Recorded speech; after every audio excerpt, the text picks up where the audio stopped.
আসসালামু আলাইকুম, সবাইকে স্বাগত জানাচ্ছি এখনকার আন্তর্জাতিক সংবাদে। প্রথমে এই সংবাদ শিরোনাম। শুরুতেই থাকছে, আমরা যুক্তরাষ্ট্রকে মোটেই বিশ্বাস করি না, ইরানের প্রধান বিচারপতি। ইরানের প্রধান বিচারপতি গোলাম হোসেন মোহসেনি এজাই বলেছেন, ইরানিরা যুক্তরাষ্ট্রকে একেবারেই বিশ্বাস করে না, আর এই অবিশ্বাসের উৎস হল ঐতিহাসিক ঘটনা ও বাস্তবতা। এ বিষয়ে তিনি গত বছরের 12 দিনের যুদ্ধের কথা উল্লেখ করেন। এবারে জানাবো, আগামী 24 ঘন্টার মধ্যে হতে পারে ইরান যুক্তরাষ্ট্র শান্তি চুক্তি। পাকিস্তানের প্রধানমন্ত্রী শেহবাজ শরীফ জানিয়েছেন, আগামী 24 ঘন্টার মধ্যে ইরান এবং যুক্তরাষ্ট্রের মধ্যে শান্তি চুক্তি চূড়ান্ত হতে পারে। জানাবো, ট্রাম্পের আসন্ন ইরান চুক্তি নেতানিয়াহুর জন্য একটি তেতোবড়ি। যুক্তরাষ্ট্রের প্রেসিডেন্ট ডোনাল্ড ট্রাম্পের আসন্ন ইরান চুক্তি ইসরায়েলি প্রধানমন্ত্রী বেনিয়ামিন নেতানিয়াহুর জন্য একটি অত্যন্ত তিক্ত অভিজ্ঞতা বা তেতো বড়ি হয়ে দাঁড়িয়েছে। দীর্ঘদিন ধরে ইরানের উপর কঠোর সামরিক এবং অর্থনৈতিক চাপ বজায় রাখার পক্ষপাতী নেতানিয়াহুর জন্য ট্রাম্পের এই আকস্মিক সমঝোতা একটি বড় ধরনের ধাক্কা। এদিকে পাকিস্তানের সেনা অভিযানে 4 শীর্ষ জঙ্গি নেতা সহ 21 সন্ত্রাসী নিহত। পাকিস্তানের খাইবার পাখতানখোয়ার উত্তর ওয়াজিরিস্তান জেলার মিরানশাহ এলাকায় গত 3 দিনে পরিচালিত গোয়েন্দা অভিযানে 21 সন্ত্রাসী নিহত হয়েছে বলে জানিয়েছে দেশটির সামরিক বাহিনীর গণমাধ্যম শাখা ISPR। জানিয়ে দেব, ভারতে বিমান বিধ্বস্তে 5 সামরিক সদস্য নিহত। আসামের জোরহাটে ভারতীয় বিমান বাহিনীর একটি AN-32 পরিবহন বিমান বিধ্বস্ত হয়ে 5 জন সামরিক সদস্য নিহত হয়েছেন। শনিবার সকালে নিয়মিত প্রশিক্ষণ উড্ডয়নের সময় বিমানটি দুর্ঘটনার শিকার হয়। জানিয়ে দেব, দক্ষিণ লেবাননে ইসরায়েলি হামলায় আবারও 4 জন নিহত। প্রাথমিক তথ্য অনুযায়ী টাইর জেলার মার্কে এলাকায় 1 জন নিহত এবং জেনিন জেলায় রিহান পৌরসভার মেয়র হামলায় প্রাণ হারিয়েছেন। এবং সর্বশেষ জানাবো, ইরান যুদ্ধ নিয়ে অসন্তুষ্ট ট্রাম্প সমর্থকদের একাংশ। যুক্তরাষ্ট্রের প্রেসিডেন্ট ডোনাল্ড ট্রাম্পের রাজনৈতিক সমর্থকদের অন্যতম প্রধান অংশ ইভানজেলিক্যাল খ্রিস্টানদের প্রায় অর্ধেকই মনে করেন, ইরান যুদ্ধ এবং অভিবাসন আইন প্রয়োগের ক্ষেত্রে ট্রাম্প প্রশাসনের দৃষ্টিভঙ্গি খ্রিস্ট ধর্ম সম্পর্কে তাদের বোঝাপড়া বা বিশ্বাসের সঙ্গে সামঞ্জস্যপূর্ণ নয়। রয়টার্স এবং ইপসোসের এক জরিপে এ তথ্য উঠে এসেছে।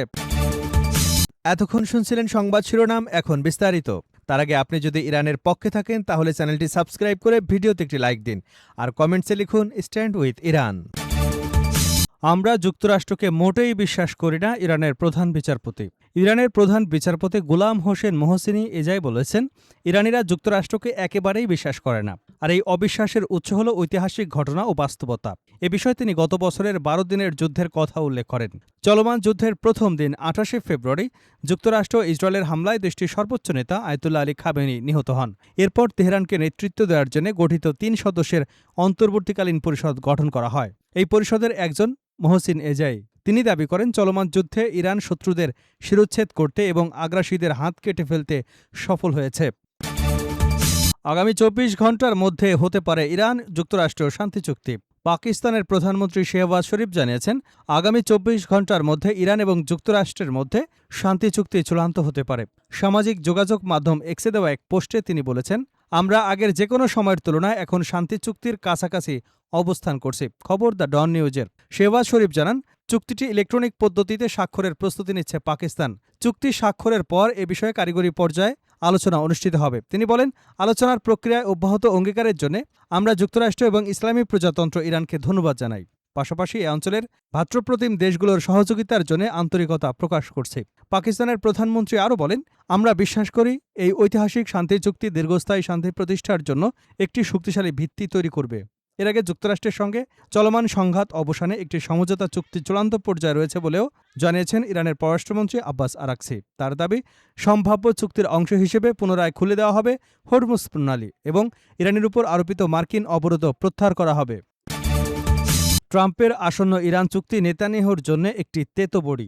যুক্তরাষ্ট্রের প্রেসিডেন্ট ডোনাল্ড ট্রাম্পের আসন্ন ইরান চুক্তি ইসরায়েলের প্রধানমন্ত্রী বেনিয়ামিন নেতানিয়াহুর জন্য একটি অত্যন্ত তিক্ত অভিজ্ঞতা বা তেতো বড়ি হয়ে দাঁড়িয়েছে। দীর্ঘদিন ধরে ইরানের উপর কঠোর সামরিক এবং অর্থনৈতিক চাপ বজায় রাখার পক্ষপাতী নেতানিয়াহুর জন্য ট্রাম্পের এই আকস্মিক সমঝোতা বড় ধরনের ধাক্কা। যখন সোশ্যাল মিডিয়ায় আচমকা তেহরানের সাথে একটি শান্তি চুক্তি চূড়ান্ত হওয়ার দ্বারপ্রান্তে বলে ঘোষণা আসে, তখন নেতানিয়াহু ইরানের বিরুদ্ধে সামরিক পদক্ষেপ নিয়ে ইসরায়েলের শীর্ষ নিরাপত্তা কর্মকর্তাদের সাথে বৈঠক করছিলেন। সিএনএন এর প্রতিবেদন অনুযায়ী ইসরায়েল এই চুক্তি বা এর শর্তাবলী সম্পর্কে পূর্বেই অবগত ছিল না। চুক্তির বিরোধিতা করা সত্ত্বেও ডোনাল্ড ট্রাম্প স্পষ্ট জানিয়ে দিয়েছেন যে ইরানের এই চুক্তি মেনে নেওয়া ছাড়া কোনো উপায় নেই। ফিনান্সিয়াল টাইমসকে দেওয়া এক সাক্ষাৎকারে ট্রাম্প সরাসরি বলেন, এখানে সব সিদ্ধান্ত আমিই নিই, নেতানিয়াহু নয়। তার কোনো বিকল্প চয়েস থাকবে না। চুক্তির সম্ভাব্য শর্তাবলী। হোয়াইট হাউসের তথ্য অনুযায়ী এই চুক্তির আওতায় ইরানকে তার পারমাণবিক কর্মসূচি পুরোপুরি বন্ধ করতে হবে, উচ্চ সমৃদ্ধ ইউরেনিয়াম ধ্বংস বা সরিয়ে ফেলতে হবে এবং দীর্ঘমেয়াদী আন্তর্জাতিক পরিদর্শনের অনুমতি দিতে হবে। বিনিময়ে তাদের উপর থেকে নৌ অবরোধ, তেলের উপর নিষেধাজ্ঞা তুলে নেওয়া হবে এবং আটকে থাকা $24 বিলিয়ন তহবিল ফেরত দেওয়া হবে। যুক্তরাষ্ট্রের এই সমঝোতামূলক অবস্থানে ক্ষুব্ধ হয়ে ইসরায়েলের প্রতিরক্ষা মন্ত্রী ইসরায়েল কাচ এবং নেতানিয়াহু দেশটির সামরিক বাহিনীকে ইরানের বিরুদ্ধে স্বাধীনভাবে ব্যবস্থা নেওয়ার জন্য প্রস্তুত থাকার নির্দেশ দিয়েছেন। তাদের মতে মার্কিন যুক্তরাষ্ট্র কেবল নিজেদের স্বার্থ দেখছে, কিন্তু ইসরায়েলের নিরাপত্তা এবং ইরানের প্রক্সি গোষ্ঠীগুলোর হুমকি এখানে উপেক্ষিত থেকে যাচ্ছে। ইরানের পররাষ্ট্রমন্ত্রী আব্বাস আরাকচি জানিয়েছেন, চুক্তিটি চূড়ান্ত হওয়ায় সবচেয়ে কাছাকাছি পর্যায়ে রয়েছে। তবে ট্রাম্পের এই অতি আকস্মিক নীতি পরিবর্তন ওয়াশিংটন এবং তেল আবিবের দীর্ঘদিনের নিবিড় কূটনৈতিক সম্পর্কের ফাটলকে নতুন করে সামনে এনেছে। পাকিস্তানের সেনা অভিযানে 4 শীর্ষ জঙ্গি নেতাসহ 21 সন্ত্রাসী নিহত। পাকিস্তানের খাইবার পাখতানখোয়ার উত্তর ওয়াজিরিস্তান জেলার মিরান শাহ এলাকায় গত 3 দিনে পরিচালিত গোয়েন্দা অভিযানে 21 সন্ত্রাসী নিহত হয়েছেন বলে জানিয়েছে দেশটির সামরিক বাহিনীর গণমাধ্যম শাখা আইএসপিআর। শনিবার প্রকাশিত এক বিবৃতিতে আইএসপিআর জানায়, উত্তর ওয়াজিরিস্তানে চলমান ধারাবাহিক গোয়েন্দা অভিযানগুলোর অংশ হিসেবে নিরাপত্তা বাহিনী মিনার শাহ এবং আশপাশের এলাকায় একাধিক সন্ত্রাসী আস্তানায় অভিযান চালায়। খবর জিও নিউজের। বিবৃতিতে বলা হয়, তীব্র গোলাগুলির পর আরও 21 সন্ত্রাসী নিহত হয়। নিহতদের মধ্যে 4 জন শীর্ষ সন্ত্রাসী নেতা রয়েছে। তারা হলেন খলিল রাজা ওরফে সালার, মুফতুন মুসা এবং ইমরান ওরফে আয়ান। আইআরজিসি জানায়, নিহত এসব নেতার বিরুদ্ধে নিরাপত্তা বাহিনীর সদস্য ও নিরীহ বেসামরিক নাগরিকদের হত্যাসহ বিভিন্ন সন্ত্রাসী কর্মকাণ্ডে জড়িত থাকার অভিযোগ ছিল। তারা দীর্ঘদিন ধরে আইনশৃঙ্খলা রক্ষাকারী বাহিনীর কাছে অত্যন্ত ওয়ারেন্টেড ছিলেন। এর আগে গত সপ্তাহে একই এলাকায় পরিচালিত আরেকটি অভিযানে 27 জন সন্ত্রাসী নিহত হয়েছিল বলে জানায় সামরিক বাহিনী। ফলে সাম্প্রতিক এসব অভিযানে মোট 48 জন সন্ত্রাসী নিহত হয়েছে বলে দাবি করা হয়েছে।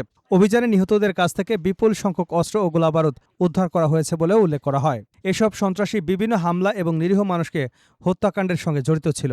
বিবৃতিতে বলা হয়, এলাকায় লুকিয়ে থাকা সন্ত্রাসীদের নির্মূলে তল্লাশি এবং নিরাপত্তা অভিযান অব্যাহত রয়েছে। জাতীয় কর্মপরিকল্পনার আওতায় অনুমোদিত আজমি ইস্তেকাম কর্মসূচির অংশ হিসেবে সন্ত্রাস বিরোধী অভিযান পূর্ণগতিতে চালিয়ে যাওয়া হবে। ভারতে বিমান বিধ্বস্তে 5 সামরিক সদস্য নিহত। আসামের জোরহাটে ভারতীয় বাহিনীর একটি NN-32 পরিবহন বিমান বিধ্বস্ত হয়ে 5 জন সামরিক সদস্য নিহত হয়েছেন। শনিবার সকালে নিয়মিত প্রশিক্ষণ ও উড্ডয়নের সময় বিমানটি দুর্ঘটনার শিকার হয়। ভারতীয় বিমান বাহিনী এক বিবৃতিতে জানিয়েছে, স্থানীয় সময় সকাল প্রায় 10টার দিকে জোরহাট বিমান ঘাঁটিতে নিয়মিত উড্ডয়নের সময় AN-32 বিমানটি দুর্ঘটনায় পড়ে। ঘটনার পরপরই ঘটনাস্থলে উদ্ধার এবং তদন্ত কার্যক্রম শুরু করা হয়। নিহতদের মধ্যে রয়েছেন squadron leader Prashant Singh, flight lieutenant Shubham Kumar, sergeant Jitendra Sharma, Agniveer Vayu Khomaram কুমাওয়াত এবং অগ্নিবীর বায়ু দানিশ আলম। ভারতীয় বিমান বাহিনী গভীর শোক প্রকাশ করে জানিয়েছে, দায়িত্ব পালনকালে প্রাণ হারানো এই সদস্যদের আত্মত্যাগ জাতি শ্রদ্ধাভরে স্মরণ করবে। শোক সন্তপ্ত পরিবারের প্রতি সমবেদনা জানিয়েছে বাহিনী।